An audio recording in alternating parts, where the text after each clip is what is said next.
বাবরি মসজিদের বড় ইতিহাস আছে।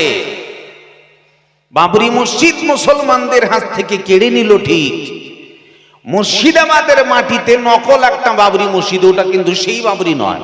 বুঝতে পেরেছেন না? পারেন? ওটা কি সেই বাবরি মসজিদ হবে? না, বাবরির নকল। আমাদের দেশেও বাইতুল্লাহ নাম বলে বহু মসজিদ আছে, কিন্তু ওই কাবা শরীফ বাইতুল্লাহ আমাদের দেশের বাইতুল্লাহ সমান নয়। বাবরি মসজিদ আপনার মুর্শিদাবাদে হবে এটা ঠিক, কিন্তু নিশ্চয়ই সেই বাবরি মসজিদ নয়।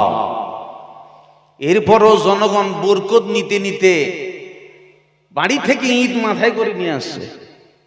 আজব কীর্তি, গাড়িতে করে মাথায় ইট নিয়ে আসে, রাস্তা হেঁটে ইট নিয়ে আসে বরকতের ঠেলায়।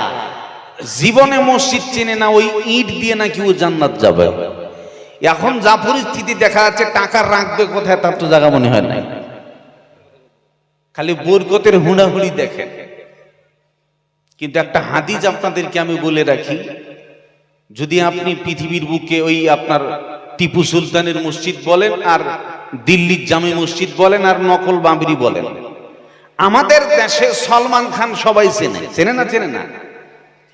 ওই সলমান খান, শাহরুখ খান, ওয়ারজানাম, আমাদের দেশেও বাড়ি বাড়ি সলমান অনেক আছে।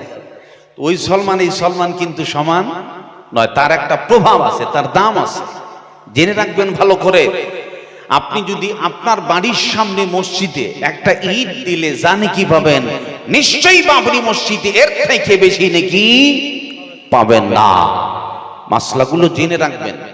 যদি আপনি মনে করেন যে আমি পৃথিবীতে মসজিদ সফর করব, তাহলে সাধারণ মসজিদ দেখবার জন্য সফরের সুযোগ রাসূল দেয় নাই।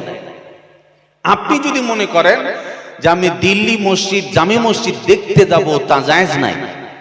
বুঝতে পেরেছেন না? পারেন নাই? আপনি যদি মনে করেন যে আমি মসজিদ পরিদর্শনের জন্য যাব, তাহলে রাসূল সাল্লাল্লাহু আলাইহি ওয়াসাল্লাম তিনটি মসজিদের নাম বলেছেন।